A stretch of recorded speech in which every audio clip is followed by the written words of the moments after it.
In the midst of winter, I found there was within me an invincible summer. And that makes me happy. For it says that no matter how hard the world pushes against me, within me there is something stronger, something better, pushing right back. Ladies and gentlemen, welcome to the S3E1 episode. Today we're going to be very strong for the January 2026. And today I'm going to talk about this phrase from Albert Camus, Monsieur, who talks about this phrase, and it really dawned at me last night when I was thinking about it when I read it last night, and I came to realize why Invincible Summer lies within all of us. The thing is that currently as I'm filming this video, winter is unfortunately going on in my country, and I'm really hoping for it to go away very, very soon. So that is also, if you can compare to your current life that you're currently living as you're listening to this video, you're currently going through some winter periods, but what I mean by winter is you're currently going to some things that it's not fond of the weather you like actually. So what I mean by that is having friends and acquaintances, and you're going to some work over and over and it doesn't make any sense, but it pays you money, but you kind of feeling you want to be there, and you're in sort of a midst of those winter going towards spring or summer. But the point is that within you there is this invincible summer. You still do believe that the summer is going to appear no matter what, but the thing is the spring and summer are going to come no matter how many times we can say it's not going to happen. It's inevitable. It's like the nature's course, where you should be as well when you're going into a gym. If you're listening, some joint, taking a breakfast, lunch, dinner, supper, dessert, whichever you want to call it by, is that you have to see that Albert Camus made sense for this invincible summer. You're kind of still desiring of your goals and your dreams, and you're kind of in between currently thinking of not giving up, but you're kind of feeling the harshness of life, but you should just keep going forward, because going forward is meeting the destination of that invincible summer. You have to believe in yourself before everybody else is going to believe in you, and that's the point and catch 22 of life. Now, people are also going to tell you that you should give up on your dreams. That is one of the pre-context or sub-context, but the actual context is they're telling you that you should give up on yourself entirely. It has nothing to do with your dreams. They see you, they can sense somebody's potential or talent, but they don't want you there because they're going to be miserable themselves. And if they tell you you should give up on your dreams, what they're telling you is quit being yourself and give up on yourself. But you shouldn't do that. You should keep moving forward no matter how many times they tell you the word no. You see, you have to understand that if we are living in the same country of Sorabendia, you have to understand that everything is forgiven in this country except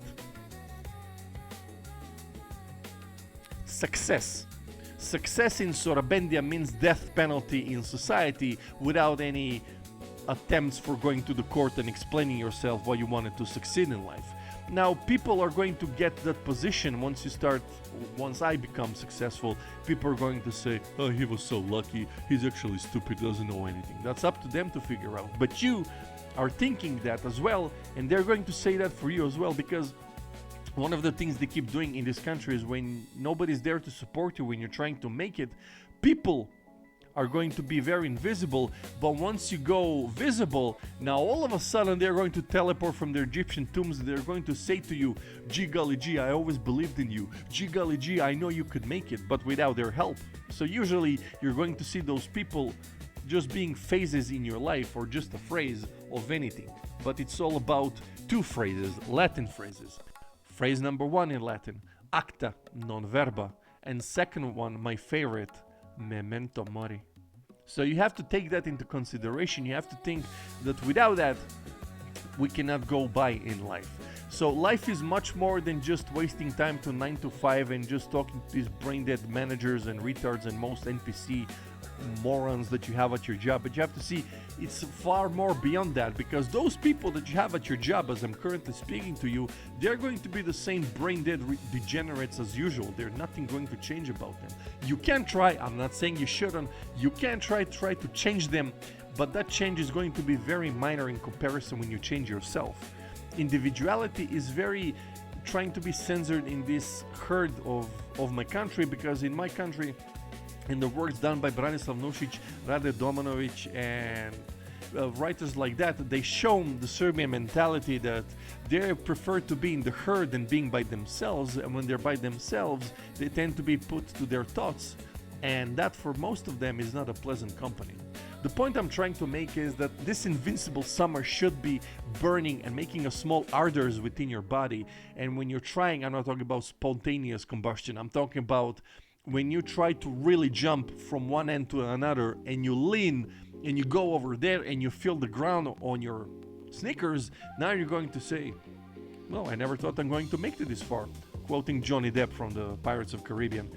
But you have to see, Invincible Summer is not the phrase for everyone, because no matter how many times you thought there is not going to be sun in your clouds, in your area, in your vision, perspective, you have to see it for yourself, and you should drop by all those toxicity. You should drop by anything that they tell you to, you should do for yourself. What I mean by that, don't do this, don't do that, it's very crazy, bro, it's very risky, how are you going to, who's going to say blah blah blah, and you already see the noise in your head being pressured by somebody who will never try to be you. That's the issue. Those people that tell you that you should give up, they never can be you. That's the problem. And of course, they're going to say you can never be them, but when you look at them from the opposite side of the mirror and you kind of go, no bro, I'm kind of good of being you. I don't want to be you. It's about finding that mark or voice within you, because you have to see that in this world everybody's trying to sabotage each other unless you're a member of the club, where you have to go to certain groves, and let's not go there. But point is that if you're not part of their club, they won't going to help you very much. So you have to see it by yourself. And when you try to make it, here is the best part. When you do it individually, when you do it by yourself, here is the best part, like a private property of success. What I mean by that is ownership. Ownership. You did it by yourself, and nobody can take that away from you. That's the beauty of it. When they leave you alone, when they forget you, nobody can say and claim you or your private property of intellectualship to say, hey man, that was actually my idea. No, it wasn't. Fuck off. When you succeed by yourself, that invincible summer is entirely in propriety yours. You're the one who went toward that invincible summer. You're that one who went to the invincible spring. But you have to see when the pupils are starting to show up on the branches of the trees and they're swaying left and right just after the 12 p.m. clock has been sung in the town hall membership. You have to see it for yourself when you look around and you see people going day by day, same activities in the circle. Don't be a part of that vicious circle. It's just going to be the detriment and the death of you. Remember what I said a couple of minutes ago. Memento mori. Invincible summer is something that we all look forward to, even as kids, when we were not fan of the winter of the post-autumn, autumn. Spring and summer were always there like best friends we never knew we had. And it's always that best friend who shows up in the, like Gandalf in Lord of the Rings in Two Towers, that famous scene.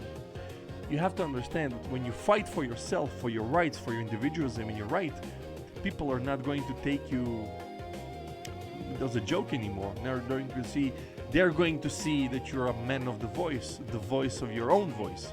And when you let that voice, like in Skyrim, the people are going to fly away very, very, very, very, very much of you. But you have to understand that when you're fighting for yourself, everybody's going to be against you. It's that mentality you have to implement in your mind. As much as you're trying to make better of yourself, most of them are going to be against you. Some are going to support you. I'm not saying that. I'm saying that those that support you, watch them. Those that never will, just cut ties, anything. So, thank you for coming for this short introduction video. I just have to mention once again, Blade Runner 2147. Follow me when you have free time to listen to my wisdom. And in this case, the context, I'm going to post a couple of more videos this week. So this was S3E1, S3E2, and E3 will be coming very, very, very soon. Probably by Saturday there will be these 3 videos in general, and S3E4 will be done next week. Or on Sunday, I'll see. Depends on the mood and creation. Until then, thank you for coming to this channel. My name is Stefan Heller, and thank you for understanding that in this life or anyone else, I will have my success, and I will have my revenge. Au revoir, mademoiselle. Au revoir, monsieur. And as they love to say, au revoir, Rosh Hashanah. Je ne regrette rien.